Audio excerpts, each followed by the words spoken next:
Hello everyone and welcome to Moth as a totem. Now, as in all cases where there are multiple species of a creature, and there are over 160,000 species of moths, this video is going to address moth in general, as it would be impossible to address the nuances of every specific species here. So if you recognize that your totem is a particular kind of moth instead of moth in general, and not everybody has a particular species of a totem, so if you don't freak out. If you do, however, then the wisdom linked to your moth may be slightly different or more in depth than what I will be discussing here. And if you require assistance interpreting the wisdom of your specific moth, please feel free to schedule a session with me by visiting my website. It's also important to mention here that butterflies and moths are extremely similar, and the features that are most often used to tell them apart aren't set in stone. So the moth usually has these larger, more feathery looking antennae, and butterflies usually have long, thin, club-ended antennae, but it isn't always the case. Sometimes one has the other. Moths tend to be active at night, but there are also daytime flying moths. Moths are usually more drably colored, but there are some with very striking coloration. Butterflies most often hold their wings together in an upright position when resting, while moths tend to land and hold their wings out flat against the surface on which they are resting, but this isn't always the case either. And it's actually impossible to tell their caterpillars apart by sight alone. So the one and only feature that always seems to delineate whether something is a moth or a butterfly is whether or not it spins a cocoon. Butterfly caterpillars simply find a place to hang out, and when they're ready, the skin splits one last time and the pupa, the chrysalis, is revealed. And they hang out in there until they're ready to be a butterfly. Moths, on the other hand, usually spin a soft cocoon around themselves before they pupate, and it acts as further concealment during the time it's immobile and vulnerable. Of course, while butterflies absolutely do not spin cocoons, some moths don't either. So again, it's worth doing your homework if you aren't sure which critter is talking to you right now. You can also watch the video I made on butterfly to help you out, which is also on this channel, as the wisdom's different enough that you may be able to compare it to your personality characteristics and to your present circumstances and figure out which one applies to you that way. And lastly, before we really get started, when I wrote the script for this video, guys, it was an hour long, which was far too long for me. I just don't have that kind of attention span. So while this video really does cover the things that I felt were most critical about moth's wisdom, it certainly does not cover everything. So again, you're always invited to book a session with me if you need more info than the video provides. So, moth, like butterfly, goes through 3 distinct stages in its life: caterpillar, pupa, and the critter with wings. And so moth people really do go through distinct stages as well, but because the moth portion is what tends to draw most people to search for info on their totem, that's where we're going to start. So chronologically, it's not exactly perfect, but it seems like a good place. So, first off, moths, like butterflies, are ectothermic, just like snakes. This means that they don't generate enough heat from their own metabolism to provide them with the energy they need to function. So moths and butterflies need to keep their body temperature within a really narrow margin to be able to fly. If they're too cold, they literally cannot take off. So, humans, we eat and we're good to go in all but the most extreme cases, but the moth needs to find another way to get its body temperature up there. Butterflies do this by basking in the sunshine and absorbing the heat. But in nocturnal moths, and because most moths are nocturnal, that is what we're going to focus on in this video. There's no sunlight to be had if you're a nocturnal moth. So instead of basking, moths flutter their wings to generate heat from muscle activity. It's a behavior similar to shivering in animals. This allows moths to fly at night. Now, metaphysically, the way in which an animal receives the energy it needs to survive is related to the way in which we as humans obtain what we need to survive. So some people really need other people to function. Spending time with others, specifically with happy, positive others, really charges their batteries, and so social interaction is really vital for them. These are the extroverts, the people who love to be in groups, who feel stimulated at the end of a long day among other people rather than overwhelmed and drained by it. Moth people tend to be the opposite. They do not need the energy of others to function. They tend to be sufficient on their own. This doesn't mean that they don't like being around people, but they don't need them in the same way that others do. And so moth people tend to be a bit more on the introverted side and to find their bliss in more solitary pursuits. And so sometimes they may be perceived as cool or distant, or on the extreme end, maybe as antisocial. These are the people who are going to feel really enlivened after reading a really great book rather than spending a night on the town with the girls, or who live for their solitary yoga practice, or who maybe give you the glare of death if you try to sit next to them in the coffee shop while they're enjoying their latte in peace. This also means that while these people are still quite sensitive to the emotions of others, that they aren't as sensitive as, say, butterfly people who soak up everybody else's emotions like a sponge. Because a mature moth person knows that others' energy is not utterly vital for their health and welfare, and that they can find plenty of joy on their own, they just aren't going to be as affected by cranky coworkers or angry people on the roads, for example. So a moth person can look at those folks and think, wow, it's so sad you're unhappy, and they can feel for you, but they aren't going to walk away feeling consumed or weighed down by unhappiness. They can observe without being sucked in. And again, this is because the happiness of others is not vital for their well-being. Now, I want to stress this is a mature moth person we're talking about here. They've learned this lesson. This lesson does take a bit of time and effort to learn. So this is not something you're usually born knowing how to do. It's something you develop over the course of your lifetime. Now, moths have more unusual feeding habits than butterflies, which mostly drink nectar from flowers. Moths may do this, and most of those that eat in their moth form do, but they may instead drink the tears of large mammals, like elephants or buffalo. They may pierce your skin and drink your blood. Isn't that a charming thought?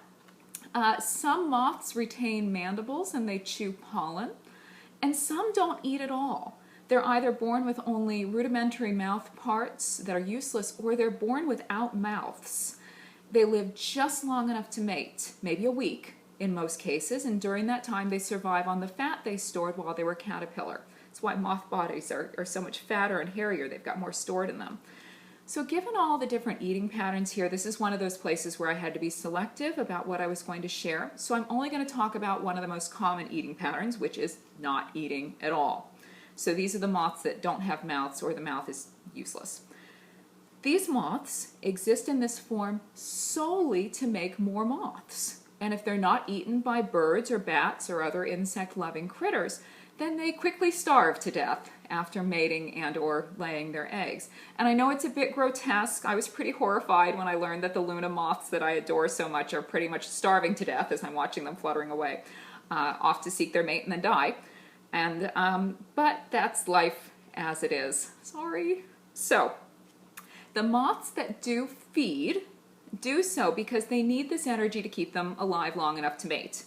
But they don't just have to mate during this time, because they're continuing to take in nourishment.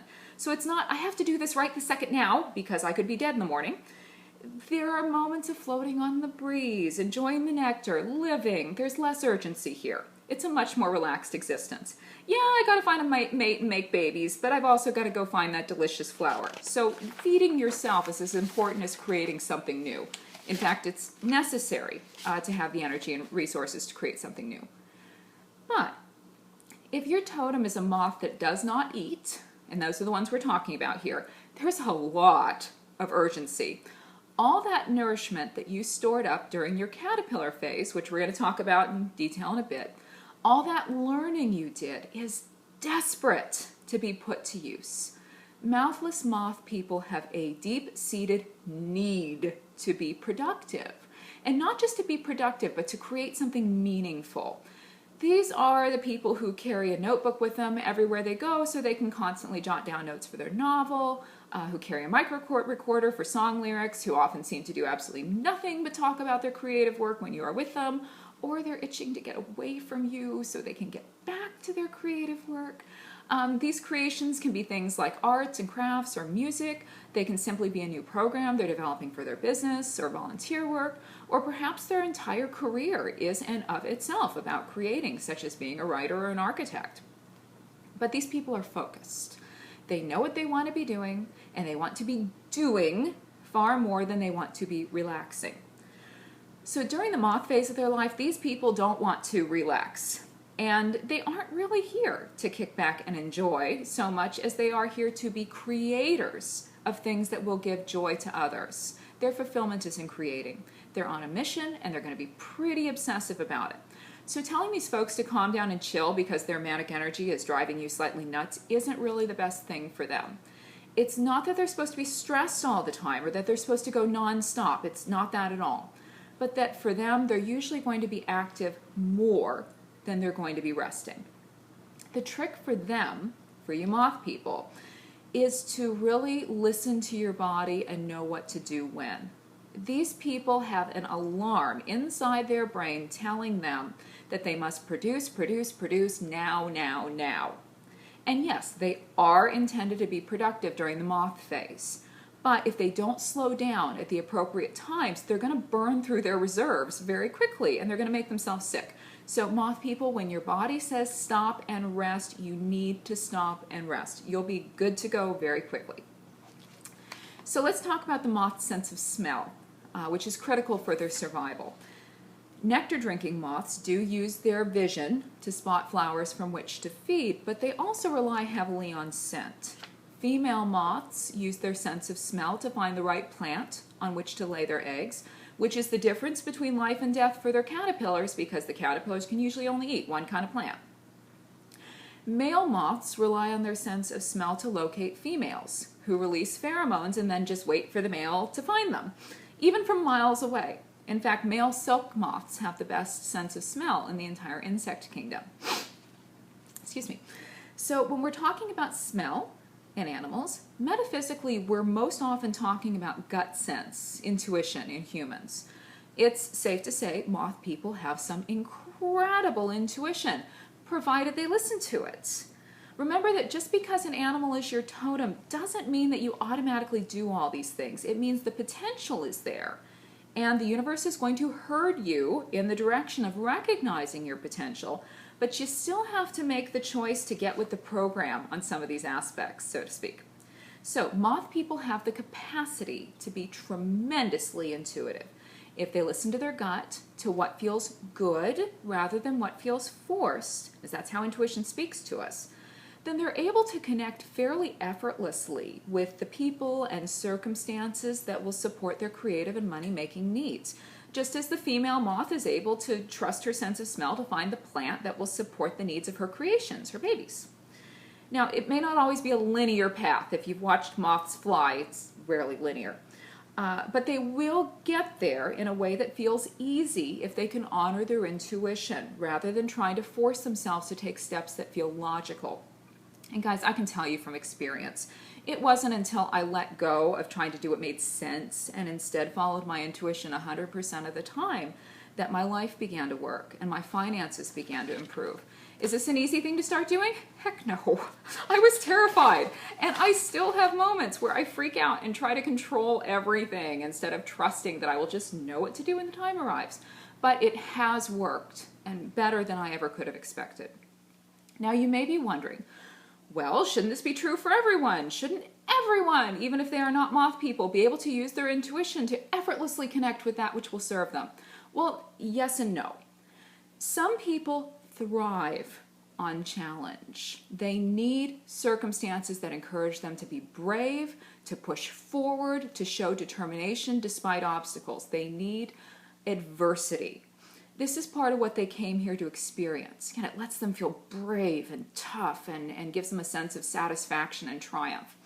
So if everything just flowed without any effort at all, they would feel dissatisfied. For those people, drama is exciting and stimulating. Even when they may complain otherwise, drama is their desired circumstance, and they can always find the drama with ease. So moth people aren't the sort to hunger for drama. For them, ease and the straightest possible path to what they want serve their spirits best. Now, considering that male moths use their sense of smell to find mates, we're also talking about intuition as a means to finding romantic partners and happy friendships, the people who will bring something special into our lives that will allow us to be our most fulfilled selves. Male moths can detect a single particle of female sex hormone from miles away. and then they can follow it unerringly to its source. Female moths simply release the pheromones and then wait around for the male to come to her. No work at all. So guys, if trying to establish a relationship with someone is work, it's probably not going to be good for you. It's the universe going, yes, this isn't right. The relationships that are going to serve you best are going to feel effortless, and they're going to just happen. Now, one of the reasons this is so important is that moth people, as previously mentioned, do not need other people to the same degree that many others do. Their priority tends to be the solitary pursuit of joy or their creative activities. And so they're going to have a limited amount of personal attention that they're going to be able to happily give to other people. And they are going to resent those who continuously demand more than they're wanting to give. So using your intuition with regard to relationships is going to help you connect with the kind of people who will respect your personal space and understand that if you don't text back in 5 minutes, it's not that you hate them, it's that you just don't find yourself in the place right now. Whereas if you ignore your gut sense, you're probably going to attract relationships with drama kings or queens or very needy people who drive you nuts, but you can't seem to get rid of them because you don't want to hurt their feelings. Now, there's another way in which moth people are especially intuitive individuals, and this is related to the way in which the moth uses its antenna. Metaphysically, an insect's antenna can be said to represent the third eye in humans, the sensation of knowing without knowing how we know. We just know. The experience of having something come to us. Moths use their antennas as a touch sensor, and they also use it to smell. But where it really becomes important is its role as a flight stabilizer. Moths can take a lot of damage to their wings and still fly. I'm sure you've seen some of them. They're pretty tattered looking, poor babies. But if the antennae are removed, they can't control their flight. They'll just flutter around, or they'll fly backwards, or smack into walls, or crash to the ground. If you're a moth person and you're not using your intuition, you are not going to get where you need to go. And you may smack into more than a few walls or crash to the ground a time or 6. So all of us tend to live happier lives when we learn to trust our intuitive vibes. But some people really need to learn how to use a little more logic. These are the uber emotional types that let emotion prompt them to make decisions they later regret, or who take offense immediately to every little thing said to them because they're not using any logic or analysis at all. Moth people are on the other end of the scale. They really do need to learn to be less logical, less analytical, and more intuitive, to think less and feel more. If they want to fly to their destination, they have to trust the wisdom that flows through their intuitive antenna, which again will speak to them in sensations of wanting, good feelings, joy, or just knowing it's the right option. This is really the only thing that's going to get them where they actually want to go. So we couldn't talk about moths without talking about their reputation for destroying themselves, diving into a flame or bright light. If you want to spot a moth at night, all you have to do is turn on a light. This light will immediately distract them from their present attempts to feed themselves, which is necessary for their survival. Or, if it's a mouthless moth we're talking about here, it distracts them from their pursuit of a mate, which, given that they are literally starving to death while looking for one, means that they are wasting seriously valuable time bouncing off pretty and probably scorchingly hot light bulbs. So we're talking about some seriously self-destructive behavior here. Now, no one actually knows why moths are attracted to bright lights. There are a lot of really great theories out there, but they all keep being proven incorrect. So it's really a mystery, which made this very tough to interpret. But what it feels like is that metaphysically what we are talking about is allowing an external source of light to take our focus away from what would really serve us. This is a false light, something that serves others maybe, and that others say should serve us, but that will actually destroy our mental, physical, and spiritual balance to an extreme degree. Immature moth people don't do things halfway. When they decide that something's important to them, that thing gets put at the center of their universe and they throw themselves into it to the point of obsession. And while this is great, if this is something you use your intuition to find and that's really good for you, to a certain point, when you throw yourself into something despite inner reservations, it's probably going to cause you a really big problem. So this may mean that you commit to a diet, even though it doesn't feel good to you, because someone told you you should, or you read a study that convinced you mentally that you should, and you completely throw off your physical body. Or you follow a spiritual pathway that everyone keeps saying is the answer, but it feels inherently wrong to you, and it creates fear and imbalance in your psyche rather than a feeling of security. This may mean committing to learn from a teacher who makes you uncomfortable, or continuing to use healing techniques that frighten you or give you a bad feeling. But the more uncomfortable you get, the more you tell yourself you just have to work harder, because you either fear being wrong or you fear the uncertainty of not having an external light to follow. Moth people have a deep, deep desire to surrender into something larger than themselves, to have someone or something else call the shots because they fear they can't trust themselves. Trying to listen to themselves all the time can be so exhausting. And guys, I can relate to this. Sometimes it would be really, really nice if I didn't have to listen to this and there was just like some great rule book I could look at. That would be much more relaxing. So moth people are here to learn that the answers that will serve them come from within. They're their own sources of light. Remember, unlike butterflies who soak up the sun to get needed energy, most moths create their own energy through movement. The light they require is already in here. So if they pursue answers from others, not only are they going to be distracted from those pursuits that are critical to their happiness, but they may actually wind up hurting themselves. This is not to say that they should never ask for help or trust someone else's guidance, but that they have to listen to their gut to know whether or not it is right for them, rather than trusting it blindly just because someone says that they should, or because they're tired of the uncertainty of having to sort things out on their own and just want someone else to take charge for a while. If you're continually getting burned, moth people, there's a seriously good chance that you were chasing after a false light instead of listening to your true needs.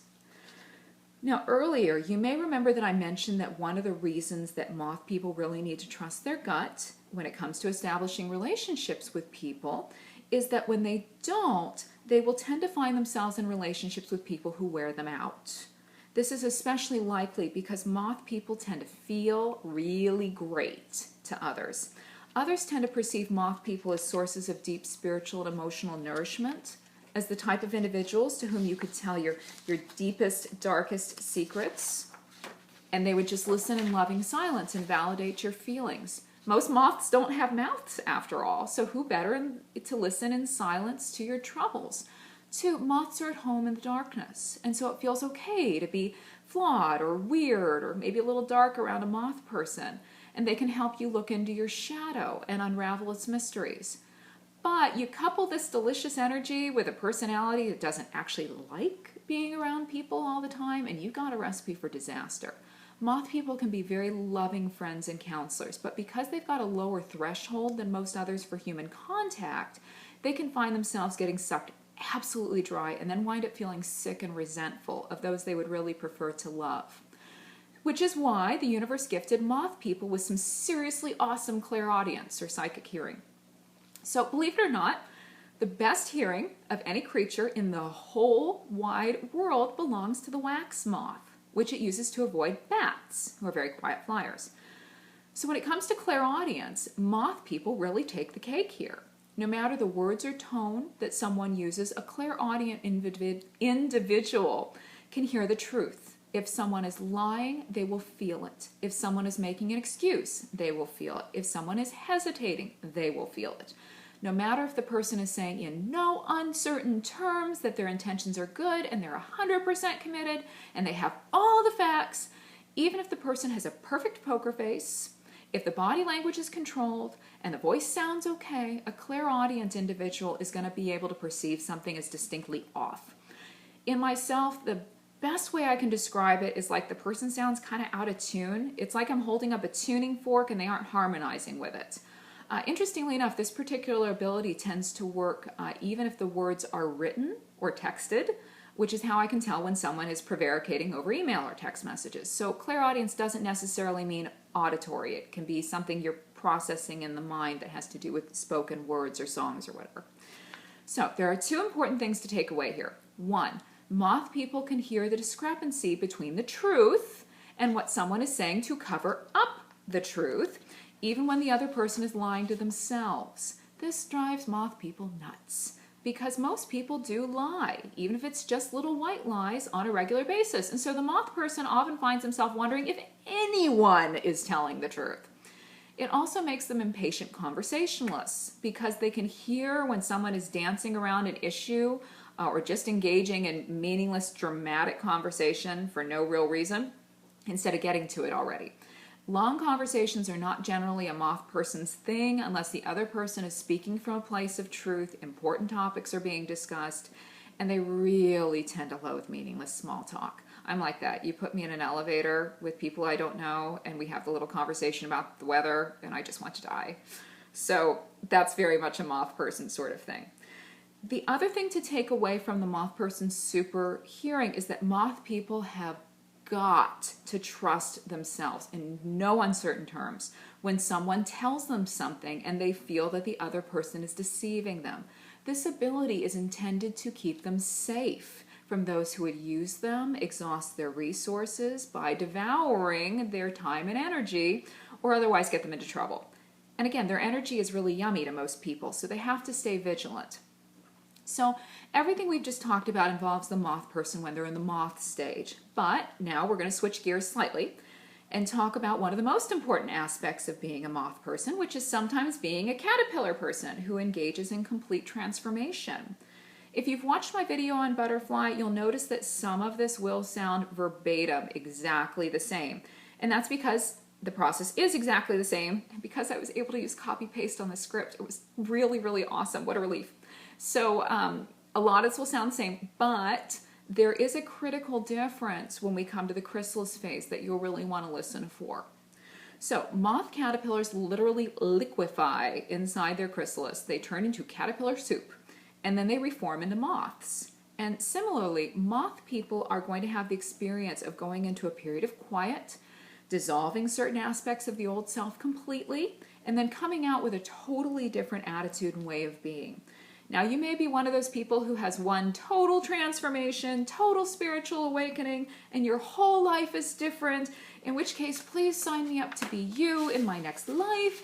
But for most moth people, transformation is going to be a relatively frequent theme, and it's going to occur with only one or two aspects of your life at a time. So we're talking about the way in which you relate to your health, your relationships, your jobs, your creativity, other people, as well as the way in which you simply exist from day to day. These are big, liberating changes that always mean becoming more vibrant and more joyful and more free. Also, while these people came into this lifetime to work with the theme of transformation, this doesn't necessarily mean that they're going to get with the program. It is possible to resist transformation, but when you do, your life will break down in multiple places. So a moth person who's refusing to transform is probably going to have a lot of accidents and illnesses, and their relationships are going to suffer. And they're probably going to feel a sense that something's missing.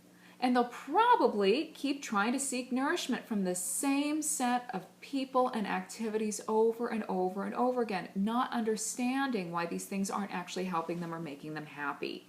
Basically, they're aware that they want their lives to be different, that the universe is giving them feelings to guide them there, but they're refusing to work with those feelings, all the while still longing for the different way of life. So it's this conflict between I want and I can't let myself have that's causing the bulk of the problems.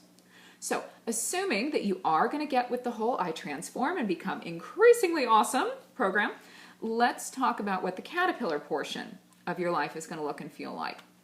Also, this is not always a linear process, guys. You don't always go directly from caterpillar to chrysalis to full-on moth. You may swing back and forth a bit, going to caterpillar mode for a while, and then go back to moth mode for a while. It would be really great if it was a linear process, but it just doesn't seem to be, so good luck with that.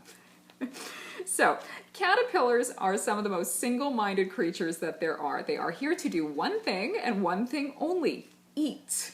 I love that this one source, when asked if caterpillars could vocalize to each other, they said nobody actually knows, because the only sound a caterpillar has ever been observed making is the sound of chewing. So mommy moth lays her eggs on a caterpillar's favorite food, which is usually the only food it can eat. And then the caterpillar literally eats everything in sight, literally. Two, if the caterpillar eats through the plant onto which it was born, it has to find an exact replacement or it will die. So as you, as a moth person, are getting ready to transform a part of your life, you will try something or you'll discover something. And this is something that in your very marrow feels like the exact right thing for you. It is the key. It is the answer. This might be a new project. It might be an entirely new way of being. It may be something small. It may be something huge. But you are going to wholeheartedly pursue this thing as though it were vital, as vital for you as oxygen. You'll obsess over it. And you will feel it nourishing you, fulfilling you, answering your deepest needs. This is not something we obsess over because, we feel like we have to. You feel it filling you up, filling all the empty spaces. And this is a really vital quality because there are probably going to be a lot of people in your life who are going to try to steer you away from this thing or try to make you doubt yourself. Or you will doubt yourself. Because we're human and we have these freaked out little things called egos, there are going to be times when, despite the fact that your heart and your body have clearly told you that this thing is good for you, you're going to steer yourself away from it because it just seems so irrational. And then you're going to feel sick or empty or angry or afraid or otherwise unhappy. You got to yield to your obsession here. It's necessary. And this is completely different than flinging yourself into the proverbial flame, guys. This thing will come from in here, inside you. It will be a sense of knowing that this is right for you, rather than something you have to talk yourself into, or rather than chasing after a false light that doesn't feel right, but logically seems to promise all the answers. So, in the caterpillar stage, you're going to think about it, write about it, dream it, eat it, drink it, sleep it, and learn, learn, learn. And your whole life gets wrapped up in this process, practically to the exclusion of all else. Now, when the caterpillar is 3,000 times heavier than when it first hatched, it finally stops eating. So at this stage, as a person, you've learned a lot, becoming an authority on the matter, even if the subject matter is yourself. Sometimes the caterpillar part of the journey means that we are our own obsession. Figuring out who we really are, what really makes us tick. You've probably had a lot of little transformations along the way, releases and subtle belief changes, letting go of old versions of yourself as you outgrow them. This is like the caterpillar splitting its skin every time it outgrows it, which it does numerous times before the chrysalis phase. But now, you are finally at the point where, at least as far as this aspect of yourself is concerned, you have finally learned it all. And then things stop, or they slow down. You let go of trying to learn or release or change. You accept that you are now in the place where you've done all you can do, and you already know that whatever it is that you want, whether that is complete self-love or a job that fulfills you or a happy romantic life or a healthy body or whatever, that it's going to come to you in the way that you really desire. You stop trying and you surrender, and you just trust that the creation is coming because you just know that it is. In the same way that a caterpillar's juvenile hormone levels drop when it reaches the end of its caterpillar stage, and its body just knows it's time to become a moth. It doesn't have to think, I wonder if I've eaten enough. I wonder if I'm ready. It's instinctive, just like the need to gorge itself was. Now, the majority of moth caterpillars burrow underground and spin a silk cocoon around themselves that hardens before their skin splits again, revealing the chrysalis that will contain their transformational phase. This is an extra level of protection compared to butterflies who go through their changes out in the open with only the chrysalis for protection. So during the time in their cocoons, our little moth buddy is essentially digesting itself inside that casing, breaking itself down completely and reforming anew like a second birth. If you split open a cocoon and a pupa, you're going to get caterpillar juice. We can really equate this to a pregnancy. During that time, a woman knows she's pregnant, at least we hope she does. And there is nothing she can do to force this process to happen faster if she wants to get it over with, or slow it down if she's not ready to be a mom. Short of inducing labor towards the end of a natural term, she just has to let nature take its course. Moth people are going to go through this at least once in their lives. They've done all the work, they know something is occurring, but they can't affect the process any further, nor can they change the speed at which it occurs. They just have to trust that all the stuff is happening below the surface of their consciousness, and that they're not mentally aware of it, but it's still okay. This isn't to say they won't still worry about the process, but it's okay. It's like, I can't tell you guys how many freaked out mommies I work with who think that their bodies somehow don't know what they're doing and that things can't possibly be going right inside them unless they do something to help it out. But as always, the advice is to listen to their bodies. If it needs something to help the baby, it will tell them, which is one of the reasons we have cravings. Similarly, if a moth person needs something to help the process happen perfectly, they will just know, and it probably won't make a whole lot of sense. Now, during this time, it is often the case that a moth person's life seems to slow down and become more insular. And notice the difference between butterflies and moths here. Moths conceal themselves as completely as possible at this point. They really, really withdraw. And they may do so for years. Butterfly people may still seem to lead a semblance of a normal life when going through this phase, but moth people, with them it can be quite dramatic. And it goes on, and if it goes on for a long time, they may fear they are becoming permanent shut-ins. They often become hermits, in fact, not going out as much or seeing people, and maybe their dietary needs change and they just find they aren't that hungry or they don't feel like moving around much. And when this happens, it is really important that they listen to themselves and their bodies, because most of our really big shifts happen in silence and in stillness. In my own case, when I was going through this process, I suddenly lost the ability to focus for more than 15 minutes at a time on just about anything. I had to take constant breaks to just sit and be, literally staring at the wall and zoning out, or doing a recuperative yoga pose, or reading a book, and this drove me bonkers. But I would start to make mistakes or drift off when I tried to stay active for longer than my body and mind could handle. And I'm so glad that I did, because this is what allowed release and change to occur. And I was happy to go back to my normal social activities afterwards.